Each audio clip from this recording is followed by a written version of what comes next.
forensic investigation company, Paul O'Sullivan and Associates, which changed its name to O'Sullivan and Associates.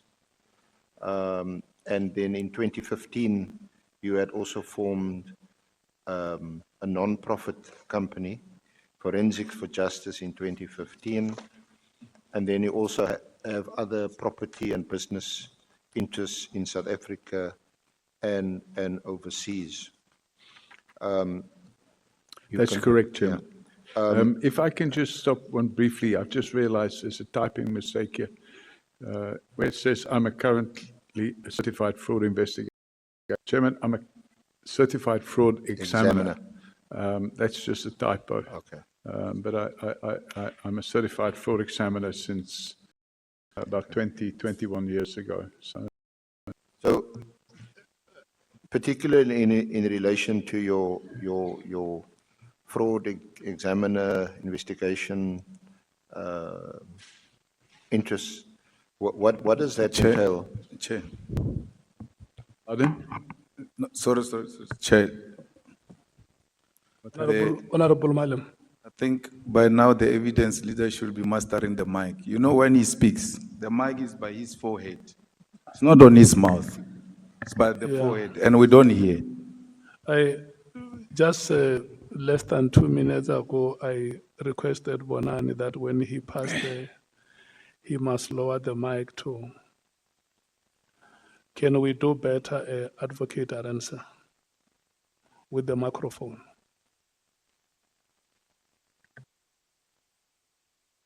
Mr. O'Sullivan, I asked, what does your business or your work entail as a certified fraud examiner, investigator, and the one company, O'Sullivan, Brosnan and Associates, and the other company, Forensics for Justice? What does that entail? Chairman, so I formed O'Sullivan, Brosnan and Associates in 2012.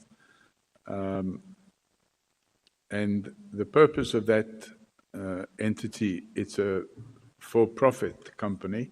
It's a normal business. And the purpose of that company is to carry out forensic investigations. The company is made up of criminologists, certified fraud examiners, attorneys, and accountants. And we carry out in-depth forensic investigations into fraud, mostly in the corporate sector, Chairman. And some of those investigations would run into hundreds of millions of rand. And obviously that's done through contracts that are entered into with the corporate client. And the intention is to raise profits. And those profits are then used to run the non-profit company, which is called Forensics for Justice. And Forensics for Justice was formed primarily to investigate state-sponsored corruption, and with a focus on corruption within the criminal justice system and state-owned entities or companies. And in that regard, we investigated a lot of corruption within Transnet, Eskom, PRASA, South African Airways, a number of state-owned companies. And obviously we carried out a lot of investigations into the police and the prosecution service, where there was some rogue, and we didn't focus on constables and sergeants. We focused on generals and deputy directors in the prosecution service, or directors in the prosecution service. What was the motivation or your motivation to inquire into these entities and to do this kind of work? Or do you do that on behalf of your clients, your corporate clients, or members of the public that request or require you to do these investigations? No, Chairman, so if I turn the clock back, I wasn't really interested in the public sector at all. And I wasn't really interested in, when I say interested, I had no desire to investigate the police or the prosecution service or anything like that. But in in 2001, some criminals tried to murder me, and it was after I cancelled the security contract worth about 300 million rand. And they tried to murder me, and they brought an urgent application in the High Court to have the contract cancellation set aside. And then at that moment in time, for reasons which I later found out were corruption reasons, the then Commissioner of Police, Jackie Celebi, got involved. And he took steps to neutralize me from cancelling the contract. And one thing led to another. And after a few years, I realized that actually he was engaged in corruption. So I decided it would be in the public interest to not have a chief of police that was corrupt. So I assembled several lever arch files of evidence, and I handed it over to the Scorpions, and they went and dealt with that matter. And I think it's a matter of public record, Chairman, that after a 3-year trial, Jackie Celebi was sentenced to 15 years in prison for corruption. And I can say that I probably spent about 7 years of my life providing evidence for that investigation to the Scorpions. That is dealt with a bit later on in your affidavit, and we'll get there. In your affidavit, you also mentioned that you hold citizenship of 3 countries, and you discuss that at paragraph 3 of your affidavit. That's correct, Chairman. I'm first was a citizen of Ireland, and then I became a citizen of Great Britain, and then I became a citizen of South Africa. So when I became a citizen of South Africa, I already had citizenship of Ireland and the United Kingdom. And yeah. Where were you born? I was actually born in England of Irish parents, but I was brought up in Ireland. So when I grew up, I considered myself Irish, so I took an Irish passport.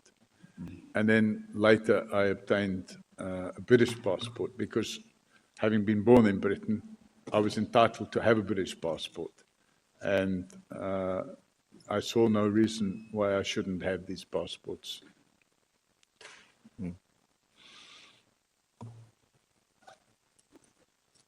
A question had been posed or asked whether the reason why you hold citizenship of 3 countries is that you are or might be one foreign agent doing work for foreign entities, countries.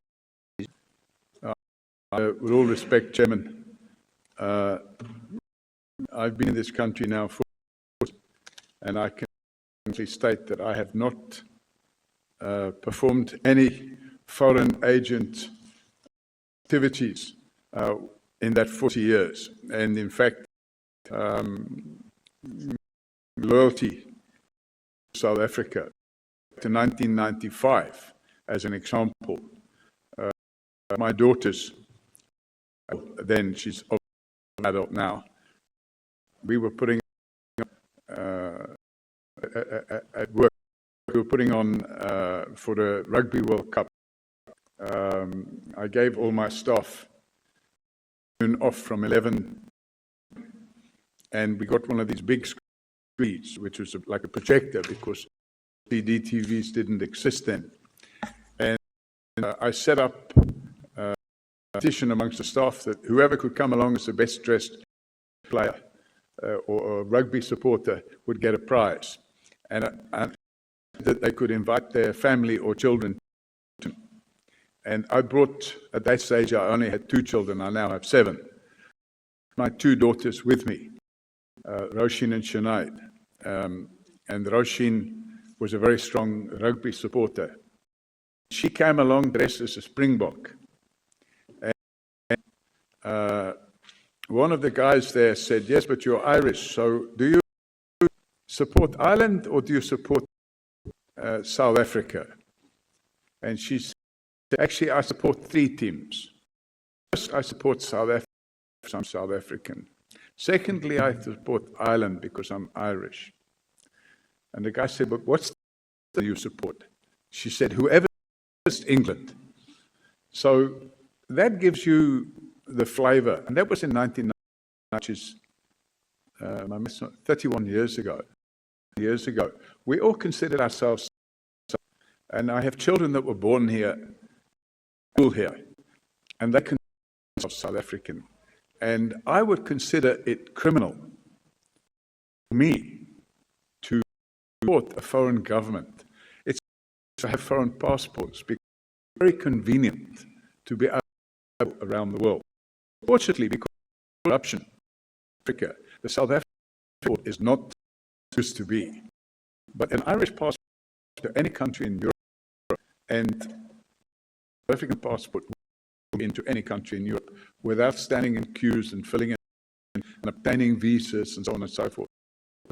The multiple passport story, Chairman, is a convenience. And I have oath a short while ago, and I want to remind everybody in that oath, I'm stating clearly under oath, I have never acted as a foreign agent in this country. And just while we're on that, you mentioned that your businesses in property and also the forensic company, Brosnan and Associates, actively cross-subsidize your NGO work for forensics for justice. Apart from that, do you have any other funding, actually foreign funding? Chairman, we have any foreign funding. On site, forensicsforjustice.org, we are transparent and we publish our accounts. So from 2015 in time, anybody can go on and look at our accounts and see the amount of money that comes into our accounts, which is shown in the accounts. See, actually, we shoestring. And in most years, we like 100,000 in donations. And most of the we get are a man in the street, fund here, 500 Rand there. We don't have any. We had one big donor who's over a period of a year, I think 700,000. And that was something that that company had chosen to do as a, and that was a few years ago. No, absolutely, to our knowledge, no overseas. Again, maybe just a bit off script, but because we had your businesses, Ms. Sarah Trent,